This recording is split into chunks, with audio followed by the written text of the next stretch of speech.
충분히 네. 뭐 입장은 이야기를 우리 후보님께서 하신 것 같은데요. 그렇다면 청와대에 들어가는 과정이나 이런 부분들에 대해서 어떤 원칙과 절차에 의해서 들어갔고 그다음에 공무원으로서 활동을 했기 때문에 그런 어떤 뭐 상대 측에서 이야기하는 부분들은 맞지 않다 지금 이렇게 생각하신다는 말씀이 아니겠습니까? 예, 바로 또 그 네. 점도 있는데요. 이제 뭐 공무원을 사정했다, 시국 사건에 네. 개입했지 않느냐 이런 얘기를 하는데 이것도 말씀을 드려야 될 것 같습니다.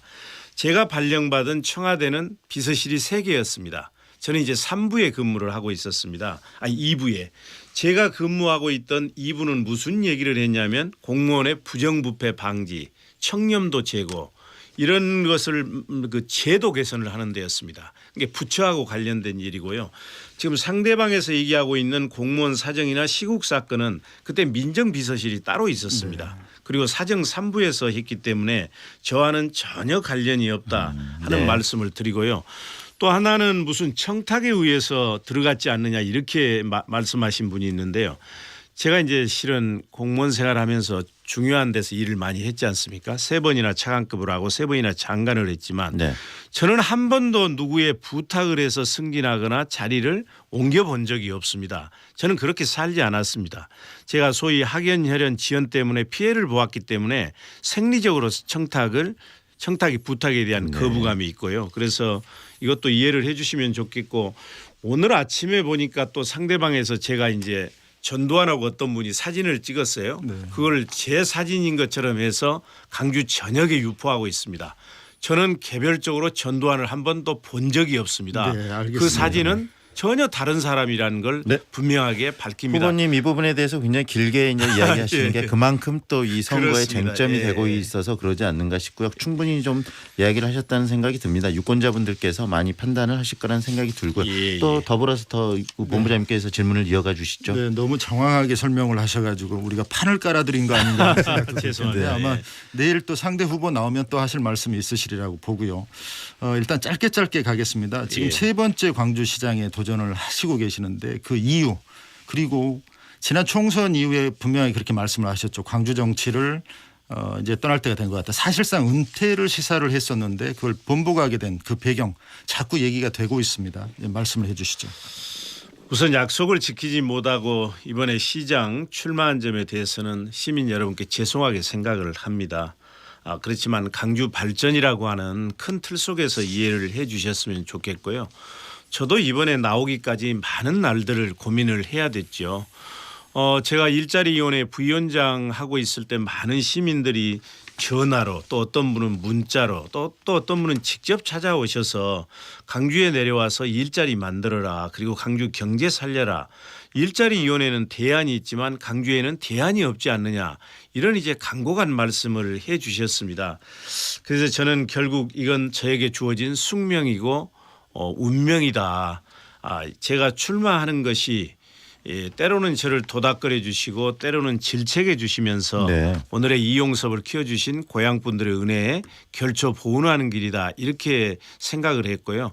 제가 얼마나 강주를 사랑하고 얼마나 강주 발전에 대한 간절함이 컸으면 3번씩이나 도전을 했겠습니까? 네. 좀 제 진정성을 이해해 주시면 고맙겠습니다. 후보님께서 이 진정성을 말씀을 하셨는데 그 또 일부에서는 결국은 정치를 사실상 은퇴한 것은 입장을 피력을 했다가 다시 이렇게 번복하고 또 한때는 당을 탈당을 해서 해당 행위를 한 저기 뭐 무소속 후보와 함께 또 그 광주시장에 대해서 뭐 활동도 하시고 그 선거 과정에서 이런 부분들이 결국은 너무 과도한 욕심 아니냐 광주시장에 대한 이런 비판적인 의견도 있는데 그 부분에 대해서는 어떤 생각을 가지십니까? 우선 제가 정계를 완전히 은퇴한다고 얘기한 적은 없고요. 정치를 잠시 떠나서 성찰의 시간을 갖겠습니다. 그리고 정권 교체의 길목에서 우리는 다시 만날 것입니다. 이렇게 이제 했거든요. 네. 근데 제가 이제 정치를 떠나서 있는데 2017년 2월이죠. 이제 문재인 대통령께서 저에게 정권 교체에 힘을 모아달라 해서 참여했다는 말씀을 드리고요. 탈당은 너무나 잘 아시는 것처럼 제가 자의적으로 탈당했다기보다는 당시 안철수 김한길 대표가 시민의 뜻과 전혀 다르게 전략 공천에서 저는 쫓겨난 것이죠. 그리고 지금 욕심이라고 말씀을 하시는데요. 제가 편한 자리에 대한 욕심이 있다면 강주시장에 내려와야 될 이유가 전혀 없죠. 네. 중앙에서 활동하면 지금보다 훨씬 편하게 더 나은 자리에서 일할 수 있었지만 저는 이건 제가 강주시장에 출마한 것은 이건 헌신이고 저에게 주어진 소명이라고 생각을 합니다. 네, 후보님께서는 분명한 논리가 있긴 하지만 일반 시민들은 느끼기에 정치인들은 너무 쉽게 말을 바꾸는 게 아니냐 이런 인식들이 분명하게 있는 것 같습니다. 그 어떤 발언의 무게감이 분명히 필요한 게 아니냐 이런 생각이 들고요. 다른 질문 하나 드리겠습니다. 당원 명부 유출 의혹 사건. 이게 지금 광주시장 경선 시작부터 지금까지 계속 논란이 계속되고 있고 아직 매듭이 지어지지 않고 있습니다. 검찰과 경찰이 상당히 진지한 또 조심스러운 자세를 보이면서 막바지 수사를 하고 있는 것으로 알려져 있고 또 조만간 발표하지 않겠느냐. 저희들 바람은 경선 그러니까 18일 이전에 연루됐든 안 됐든 그것을 얘기를 해 줬어야 되지 않느냐 이런 의견들이 많이 있는데요. 또 상당수 많은 시민분들 또 상대 후보 측에서도 이게 연루된 게 아니냐 이런 의혹의 눈초리를 가지고 있는 게 사실입니다. 이 부분에 대해서는 어떤 연관성이 있는 것인지 말씀을 해 주시죠. 분명히 말씀드립니다. 저는 당원 명부를 유출한 적이 없습니다. 어떤 일을 할 때는 동기가 있어야 됩니다. 그런데 지난 연말 연시 때에도 저는 각종 여론조사에서 압도적 1위였고 또 당시에는 출마를 결심하지도 않았는데 제가 뭐가 부족해서 당원 명부를 유출해서 문자를 보내겠습니까? 그리고 또 문자 내용을 아마 여기 두 분도 받아보셨겠습니다만 선거운동과는 전혀 관련 없는 문재인 정부 일자리 정책에 관한 소개였고 또 여기서 제가 두 번이나 국회의원을 했지 않습니까? 새해 맞아서 우리 네. 시민들께 안부 문자 보내는 거였습니다. 그리고 지금 상대방에서 저를 고발하는 게 3개월이 훨씬 지났습니다. 저에게 조금이라도 무슨 문제가 있었다면 경찰이 저를 한 번이라도 불렀을 거 아닙니까? 그렇습니까? 지금까지 1월, 한 1월 번도 11일께가 고발 시점입니다. 그렇습니다. 네, 지금까지 한 3개월이 번도 지났죠. 저를 부른 적이 없고요. 그리고 경찰과 검찰에 고발을 했으면 대한민국의 경찰을 믿고 기다려야지요. 틈만 나면 언론에 나가서 마치 네. 뭐가 있는 것처럼 의혹 제기하고 경찰을 압박하는 것은 안 된다고 생각을 하고요. 그렇다면요. 통틀어서 통틀어서 저는 적어도 강주시장에 출마하려면 최소한도의 품격과 네. 기본은 지켜야 된다 하는 게 제 생각입니다. 그렇다면 이번에 또 상대 후보 측에서 이번에 최근에도 이 선거인 그 불법 유출된 선거인 명부를 활용해서 또 그 문자를 보냈다 이런 말도 나오고 그러던데 그것도 사실이 아니라는 말씀이시네요. 그렇죠. 3일 전에 이제 지난 14일 날 저희가 문자를 보냈어요. 근데 잘 아시는 것처럼 이번 선거에서 각 후보가 8번까지 문자 메시지를 보낼 수 있습니다. 근데 문자 메시지를 보낼 때는 선거관리위원회에 신고를 하고 보내야 됩니다. 우리가 이번에 보낸 것은 선거관리위원회에 신고를 다 하고 합법적인 절차에 의해서 네. 보낸 것이고요. 같은 날 강기정 후보도 보냈습니다.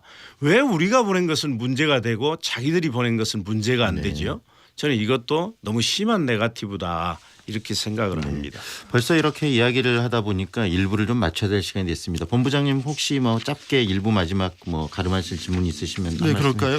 좀 전에 여러 가지 의혹들이 나오니까 좀 전에 탈당 전력에 대해서 뭐 충분히 해명을 하시긴 하셨는데 근데 결국 탈당 전력이 문제가 돼서 이번에 민주당 중앙당에서 10% 감산을 결정을 했어요. 물론 예. 20%까지 할 수 있지만 복당에 대한 소명이 충분히 이루어졌다라고 생각을 해서 그런 것 같은데 그런데 이 10% 감산이 어떻게 작용될 거냐 마이너스로 갈 거냐 아니면 지지층들의 오히려 표 결집을 가져올 것이냐 이런 게 상당히 저희들이 보는 관전 포인트이기도 한데 1차에서 최종 후보로 되시려면 55.6%를 얻으셔야 하죠.